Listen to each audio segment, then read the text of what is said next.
Hey,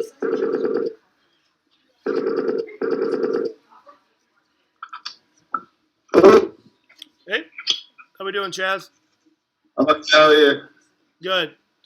Can We can't see you right now. you see me? There we are. Perfect. All right. Well, I'll just let you take over. We've got 2 classes here. And there's kids kind of all over, so you're seeing about 3/4 of them, but there's about 50 or so in here. We just talked just a little bit, very briefly, who you are and your new expedition heading towards the Zambezi River, but most of them probably don't even know where the Zambezi River is. So, Okay. other than that, I'll let you take over because they don't want to hear me talk. They want to hear from you. So, Hey. take it away. Hi, guys. So, a little bit something about me. My name is Chaz Powell. I'm from England. At the moment, I teach bushcraft and I lead expeditions abroad. So, I've got quite a bit of knowledge with learning to survive in sort of difficult situations.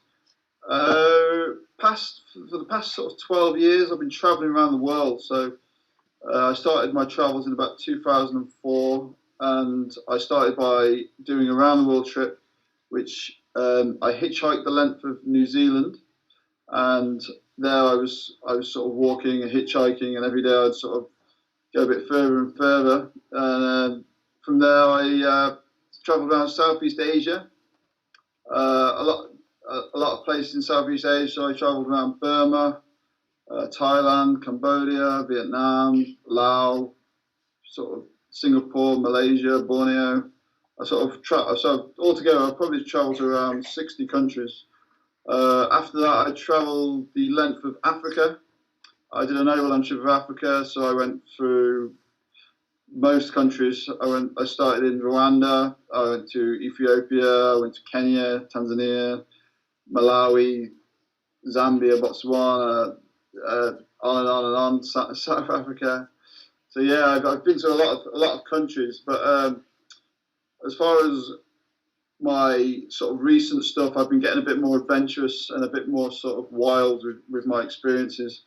I've recently just hitchhiked the length of Norway, and I was camping in temperatures of around minus 30 degrees, and we basically had to sort of keep moving and keep as warm as we possibly could, because obviously the temperature was cold, and when I was walking, I was sort of, there was condensation going up to my eyes, and my eyes were starting to freeze because the temperatures were that cold.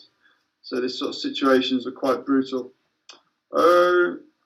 My most recent trip, which you've probably heard about from the teacher, was I'm attempting to walk the length of the Zambezi River, which is starting in August this year. And for that, I have obviously had to prepare myself and try and get myself as physically fit and mentally fit as possible to be able to do the trip itself.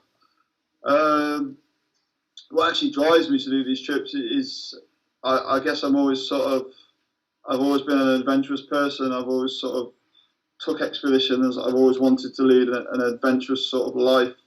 So ever since I can remember, I've just wanted to be outdoors and camping and sort of, I guess survival is part of it, really, because when you're in a sort of situation and you've got to think, sort of every day you're surviving, you know, you're looking after yourself, you're sort of making yourself sure you're clean, making sure you eat, making sure you've got a shelter over your head.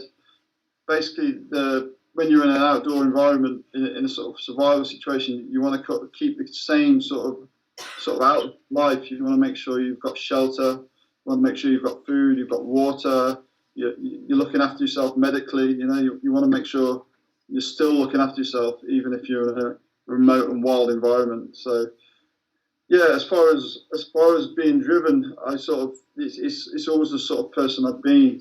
I understand you guys have just watched the Everest movie, and obviously you saw that the people in that movie, obviously they were in very extreme survival situations, and they had to sort of basically do everything they could to try and get out of that situation. So, you know, in that sort of extremeness, you'll always sort of do whatever you can. As far as my trips go, I've always tried to include other people with my trips. A lot of the trips I've done have been solo trips. I do a lot of things on my own because when I'm on my own, I can do a lot. I can go a lot quicker, and I know I can look after myself a lot better. So I always do a lot of trips on my own. But recently, when I've started leading other groups in sort of wild environments, I've sort of obviously had to look after their safety and their survival issues as well. So yeah, my family have supported me. Sort of every trip I've done, I've had support from family and friends, and the Zambezi is something it's taken a lot of planning, and it's something I'm looking forward to doing. But I know obviously the dangers I'm facing is a lot of diseases like malaria. I'm going to have to cover myself with anti-malarial tablets. If any of you guys haven't heard of the Zambezi, it's a river in Africa. It's classed as Africa's wildest river. It's got different. Obviously, it's got crocodiles, hippos, lions, elephants. These are all the sort of animals that live along this river. So for me, as far as survival, it's got to be the most ultimate sort of survival situation I could possibly put myself into. The mosquitoes are carrying deadly diseases like malaria. All the animals are there. They want to kill me. So it's going to be. Well, they don't necessarily want to kill me, but they could possibly kill me. So yeah, it's a sort of situation, and I've planned and planned and planned, and I've had to cover every sort of possible angle as far as survival. Yeah, so I'll be taking a sort of medical kit, so I'm always sort of medically able to fix myself if I need to. I'm making sure I'm physically fit, so when I'm walking with a heavy bag, I'm not going to be struggling with that.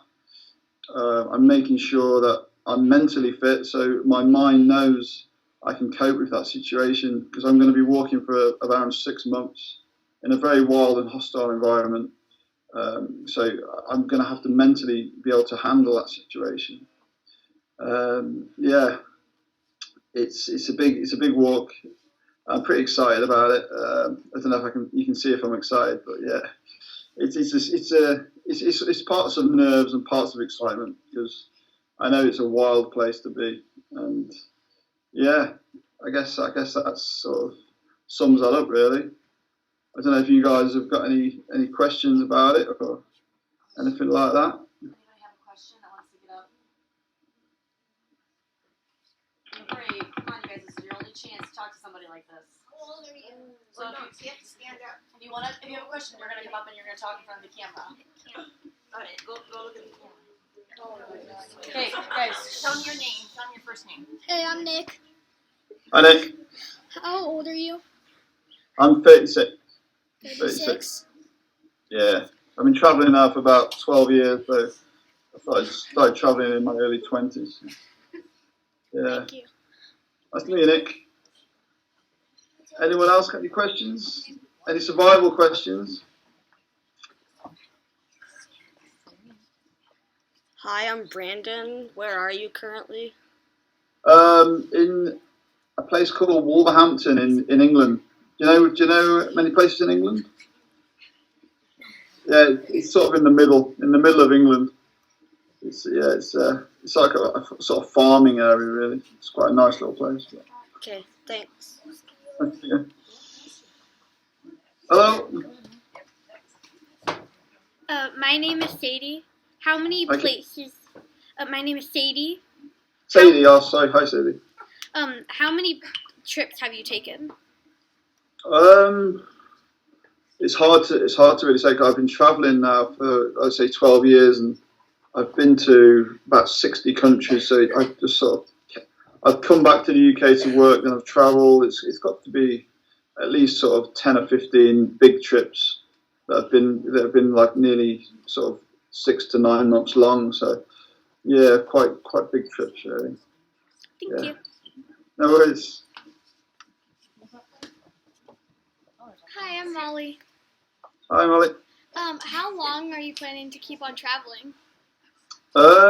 Well, because it's sort of my job now, because I guess I'm sort of an adventurer and explorer, and my job now is to lead expeditions in remote areas. So I'll probably travel forever. I Thank don't you. know. It's something that's in my blood to do. So yeah, it's hard to say if I'll ever stop. To be honest. Yep, thank you. Thank you, Hi, my name's Sabrina. Sabrina. I was wondering if there's any usual museums with that you've gone to with Alan Turing or World War II in it. I don't think there is, to be honest. There's a lot of old memorials and things in the UK about based around World War II, but I don't think I've ever been to a museum. No, I don't think so. Thank you. No worries. Hi, I'm Anastasia. What was the most scariest adventure you've been on? The scariest. I don't know. I've been in quite a few sort of scary situations.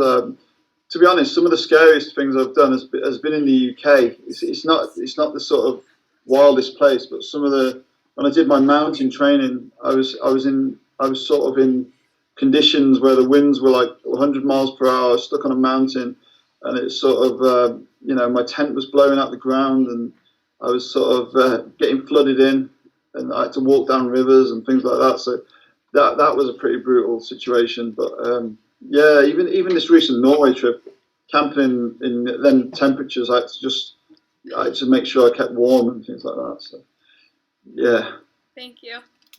no worries. One more question? You have one, honey? Hi, my name's Katie. Hi, you okay? Who or what made you do your adventures? I think it was just me. To be honest, I think I've always been an adventurous person, and since I was young, I did a lot of outdoor sort of education, and from that day, I sort of from them days in my life, I've always sort of got more and more adventurous. So, but I think people have inspired me. People on TV have inspired me. That I've seen people who have done amazing things, and I've wanted to do amazing things myself. So, yeah. That's good. Any other questions? Okay. All right, well, thank you so much for taking time out of your day. We really appreciate it. No worries. Good luck. Nice to meet you. Thank you Say very thanks, much. you guys. All right. Thank you. Bye.